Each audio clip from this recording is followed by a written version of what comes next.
Welcome back, ladies, gentlemen, and crypto degenerates, to another altcoin analysis video. Today we're going to be looking at Dash. We're going to be verifying, we're going to be examining whether Dash truly is digital cash. Probably not, honestly. So I did some DD on Dash. Dash is a coin that has been around for a very, very long time. It was one of the leading coins even when I was new to crypto back in 2016. It was Dash was pretty high up there, and it's maintained that spot and managed to. I believe they're ranked around. Well, they're in the top 30 right now on CMC, so they've fallen off a little bit since the glory days of $1,500 per Dash coin, but they're still, I wouldn't say they're a market leader necessarily, but it's one of those coins where people look at it, people are interested in it just to have a basic barometer, basic temperature reading of how the crypto markets are doing. But I did want to do a DD video on this in the spirit of all the other DD videos that I'm doing. I did look into Dash. I looked into their offering, not the technicals so much. This isn't really such a technical coin, but more the fundamentals behind it. And yeah, I'm now going to present that to you guys. So Dash is digital cash. That is their tagline. And let's get right into it with the analysis. So first, we're going to talk about the history of Dash, as is per usual. So they started out off as Xcoin. I think the project, so it was Xcoin, and it was, I think if I remember this correctly, it was 10 days or 11 days later, they renamed it to Darkcoin. So it was really only Xcoin for a very short amount of time. Then they renamed it to Darkcoin. Most of the old crypto people that you talk to, the OGs who are in there since basically 2014, know Dash as Darkcoin. So Darkcoin was really its name for about a year or so, and then they renamed it to Dash in 2015. Obviously, combining digital cash together, Dash. So it is a Litecoin fork. So this is a fork of a fork. Litecoin being a fork of Bitcoin, Dash being a fork of Litecoin. So this is one of the funnier things about Dash. So they say that this was some kind of bug, or the main thing that was important that happened in Dash's history. There was basically a bug with the way that the difficulty worked, and I'm not going to go into details around that, but you could reasonably say that it was a bug, or you could, in my opinion, say it was probably a little bit more than a bug. It was probably intentional, probably. Now, I'm not the kind of guy who's going to accuse people of things. However, it's definitely within the realm of possibility. But anyway, the point is, there was this insta-mine bug, which means that people were allowed to mine. In the first day or so, they mined about 2 million Dash. Now, 2 million Dash is quite a bit. There's only about 19 million Dash in existence right now. So quite a bit of that, 10%, over 10%, went straight into the creators' pockets and whoever's pockets who was mining at the time. So some people say that this was a fair play. Even if there was this bug, it was already announced, it was already public, anyone could mine it. However, in my opinion, we've seen this time and again, and if you talk to any OG, they will tell you that this was pretty much a pure scam from their perspective, that this insta-mine happened and nothing was rolled back. We never restarted the chain. People just went on their merry way, and this guy just got 2 million Dash. Now, 2 million Dash is quite a lot of money. Obviously, not all of it went to the creators. We actually have no idea how much went to the creators because they never revealed, which is unfortunate, quite a shame. But that was essentially what happened. And 2 million Dash, again, we don't know how much they sold, but if you can imagine 2 million Dash at the peak, around when Dash was trading at 1,500 per coin, I mean, that's quite a lot of coin. So a little bit more on the history of Dash. The Dash core group changed owners to Dash, the blockchain itself, which I thought this was really interesting, so I put this here. Dash itself in 2017. So Dash, the blockchain, owns the Dash core group, which is quite interesting. So the Dash core group is basically the people who work on Dash, the core team. And then in 2018, they had a nice little rebrand. And that's really about it in terms of the history. So here's the price chart. This is how Dash has been performing ever since it started all the way back in 2014. And it's been, just like pretty much most other projects, extremely tragic ever since around the beginning of 2018. It's just been absolute pain. The bear has come out, and it's looking like he's never going to come back to the cage. But there we are. So orange line is the Bitcoin price. Green line is the USD price. Neither of those indexes are doing particularly well for Dash, or neither of those pairs, rather. So really quite unfortunate for Dash holders. I mean, if you bought during those all-time highs, which is where most people bought, looking at the volume, yeah, I mean, you are completely destroyed. That's one way to put it. So yeah, there's a Dash chart for you. From a pure technical perspective, again, because this is the market leader, a lot of people like to chart this coin and judge whether it's an indicative of anything, any kind of future up movements or anything like that. I'm not seeing anyone who's really talking about Dash at all, really. And even technical people who are looking at this are not, it's definitely not having a great time. So features of Dash, what makes Dash interesting? What makes it different from every other coin? So I will preface this by saying that Dash primarily, their tagline is digital cash. They are primarily interested in becoming that online digital version of money that you can send back and forth with people. There's not much else in the way of technical development for it because of that. There is some technical development, so we'll get to that, and that's a large amount of the features here. But as far as Dash itself, it really does live and die based on the market adoption. And I will talk a little bit more about that as well later. So some of the basic features of Dash. So now you know they're based around just being that digital money. So they have private send. So private send is, as the name implies, it adds a privacy layer. It masks the amount of Dash, it masks your Dash holdings and all of that. So it gives you a lot more privacy with the way that you send money. And the way the private send works is with this method called coin join or coin mixing. So they mix coins together and then they send it that way. So it becomes difficult to trace. Now, as to how private this is, I was looking around on the internet. I found a few articles of people trying to figure this out, if you could trace Dash back to its owners and things like that. I think a large amount of the research was inconclusive. However, it is certainly one of those things where if you're sending money privately, you are probably looking for 100% security. And in my opinion, private send doesn't really add that. You're not 100% secure. You're a little bit concerned about, well, is my transaction actually private or not? So it's very nice that they have the private send, and it's very nice that they're working towards that. I think that's one of the things that is really relevant for any coin that wants to be actual money. You need to be able to send it privately. However, I have my dubious concerns about whether it is actually truly private or not. There's instant send, which is great.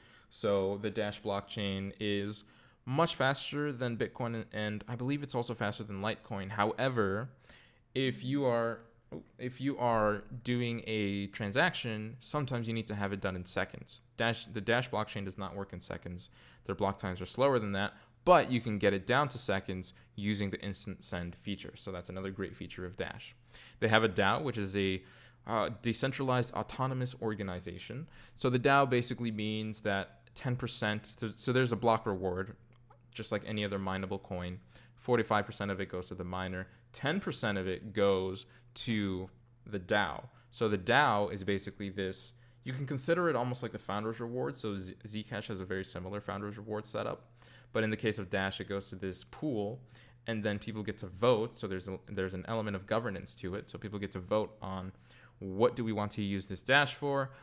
These are the proposals that people put up, and anyone can put up a proposal, and people get to vote. So let's say you have a proposal, I want to use 100 Dash to make a video on Dash, for example, and people can vote yes or people can vote no. I actually looked at their proposals. It's quite lively, actually. It was surprisingly.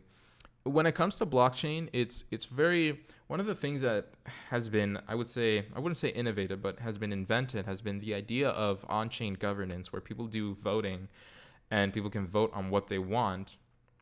But I always had this reservation that it's just another thing that people have to do that they won't. And so voter apathy comes in. And so when people are apathetic towards it, they're just not going to vote, and the voting becomes difficult. But in Dash's case, when I look at the actual governance for it, I actually did see quite a few amount of proposals that were different, that were interesting and unique. And I also saw proposals that were being voted on, hundreds of votes. So I think that's actually quite cool. So definitely something to keep in mind when it comes to Dash. I think they have a vibrant community of people that are interested in voting and giving their vote and casting their lot, so to speak. So that's pretty cool.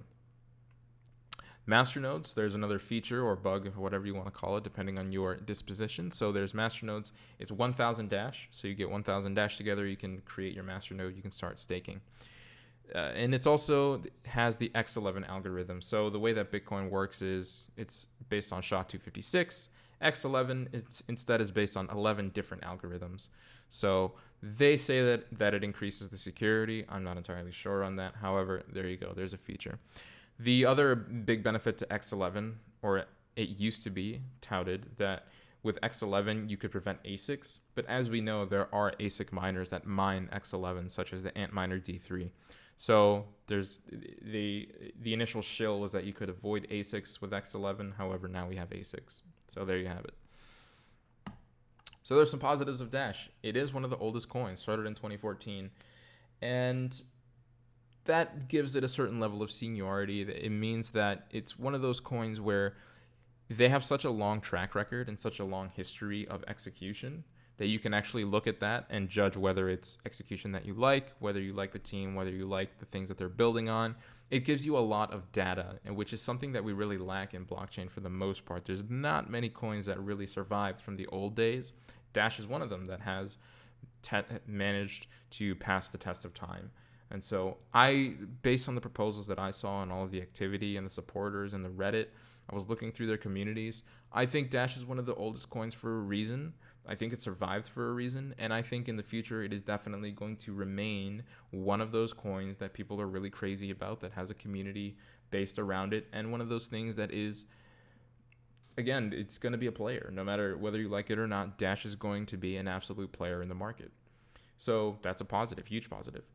So along with Litecoin, it's one of the coins that people switch to when Bitcoin gets expensive. So we all know during bull runs or whatever, Bitcoin prices can get really, really high for sending transactions. That's just the way that the mempool works.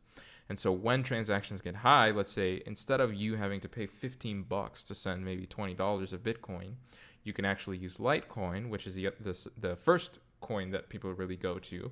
And then there's usually some level of spill off into Dash. Dash is also another coin that people use because it's very, very cheap to send money, especially compared to Bitcoin, and especially compared to a clogged up mempool Bitcoin.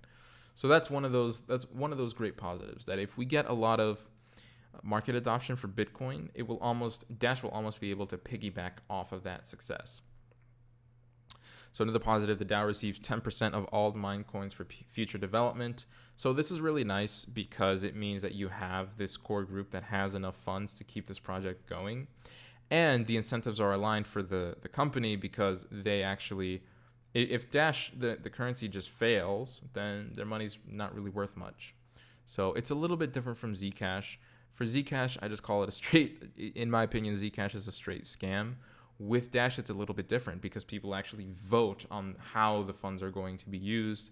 It's not like the Dash core group can just go and take all the money and say, well, thanks, we don't care what's going to happen. They say, no, we cannot take this money unless you guys tell us that we can take this money, and we have to make a proposal on why we're going to take this money, how much we're going to take, and what we're going to use it for. So there's a very big difference there between Dash and Zcash. So you have incentives aligned much more when it comes to Dash than when it comes to something like Zcash. So I put this down as a positive.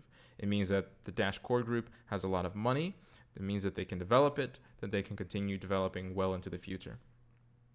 So the last positive, private and instant send are analogous to Lightning Network and Monero/Zcash. So what is Zcash and Monero's biggest advantage, let's say? It's the privacy. That is something that Dash has. And then we look at Lightning Network. What is Lightning Network's big advantage? Is you get to send money in seconds. Dash also has that with the instant send feature. So this is one of those things that is really great for Dash, because it means it gets to sublimate a lot of those positives and a lot of those advantages that other coins have. Now, some of the negatives that I came up with. Again, Founders Reward does have the same issue as Zcash, where you are technically taking 10% of everyone's money. Anyone who's mining this thing, the master nodes, etc., you're taking 10% of it. So the way that it works is 45% goes to the miners of every Dash block reward.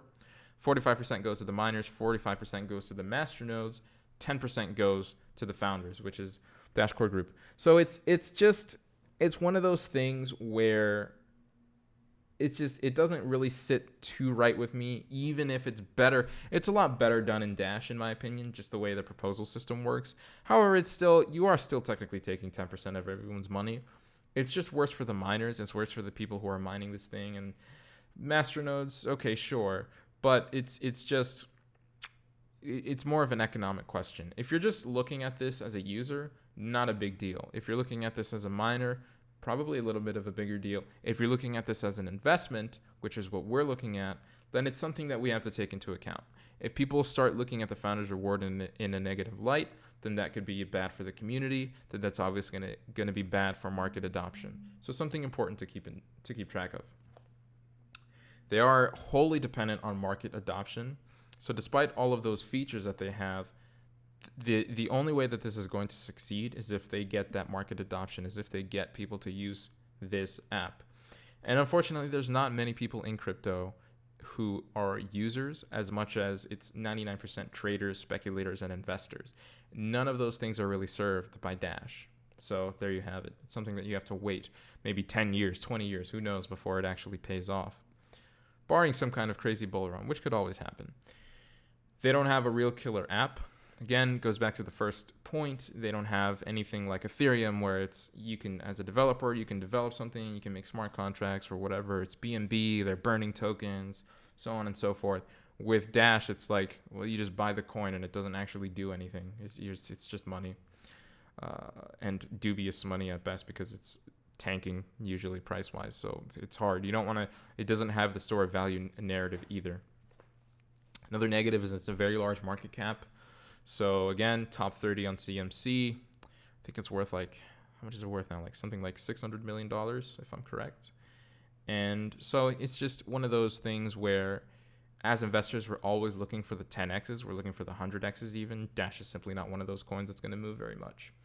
And obviously the 10% insta-mine where they insta-mine 2 million Dash in the first day or whatever. We don't know where that money went. We don't know when it was sold. We don't know if it was sold. We don't know how it was sold, at what price. And we know that most of it probably went to the creators. And so I just think personally that's quite shady and quite scammy. And so it's definitely a huge, huge red flag for me. So my verdict on Dash, sorry guys, I don't know how many Dash fans there are out there, but my verdict is it is absolutely a pass.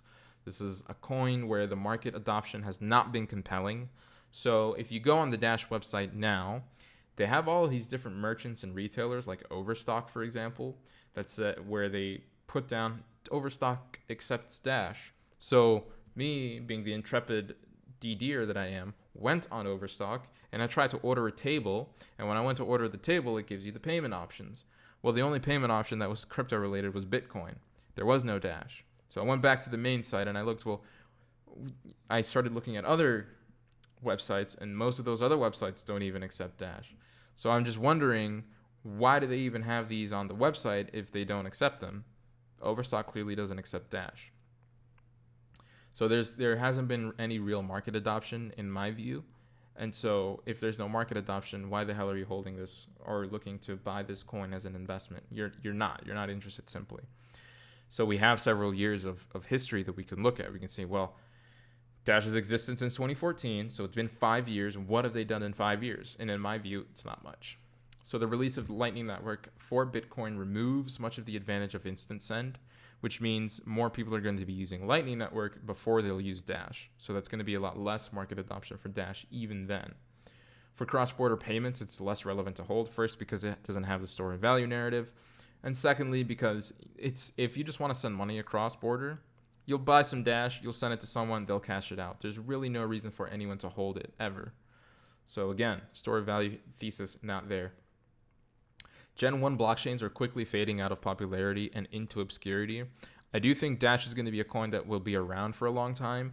I'm not sure, and I'm not convinced at all that Dash is going to be in the top 30. It could be in the top 50 or the top 100 by next year. Who knows? It's a coin that is quickly fading out and becoming less and less of a true market leader. And really, the narrative behind it is that it's a market leader just because. So it's something that's quickly becoming obsolete, even technically. And then I also think the large amount of masternodes leads to centralization. And I didn't put the final point here was Again, that 10% pre-mine is so brutal. It's a massive, massive red flag. It just says greed on the part of the CEO, the founders, the people building this thing. And so that is going to be my final verdict on Dash. Again, if you're a Dash holder or a community member, as we like to call you, bag holders, community members, committed community members, I would like to know why you actually think Dash is valuable. I personally don't see much of it. I don't see the value proposition. I don't see the future growth potential. I don't see the trajectory. And all of the recent Dash news has not been particularly interesting to me. I don't really see the market adoption.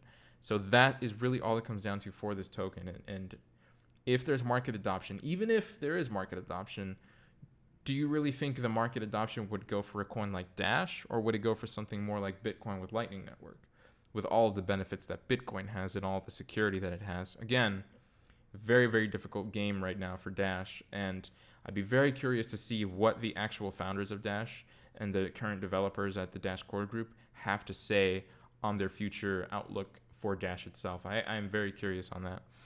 But yeah, that's it for this video. Let me know what you guys think of Dash. Let me know what coin you guys would like me to review next. I'm putting in a lot more effort in these altcoin analysis videos. You guys don't really see it when I present it, but when I'm in the background, I'm actually going in there and looking into all of these little things. And so it's giving me a much better informed opinion when I actually give you guys these reviews. So for Dash, I did a lot of the similar. So let me know what coins you guys are interested in me reviewing. As long as it's in the top 50 or so, I'll probably look at it before I run out of coins, and then I'll start looking at more exotic coins. But yeah, that's all I got for now. Leave a like on the video if you liked it, subscribe if you want to see more, and I will see you guys next time. This video was sponsored by Cryptowatch. Are you a crypto degen? Do you spend countless hours in front of your PC babysitting your leverage trades? Well, babysit no longer. With Cryptowatch, you can spend countless hours in the comforts of your own bed, waiting for those SMS alerts. Track how wrecked your portfolio is that week with their portfolio tracker. And you can also check the price of your favorite shitcoins. If you'd like to join Cryptowatch, there's a link in the description below. Happy trading!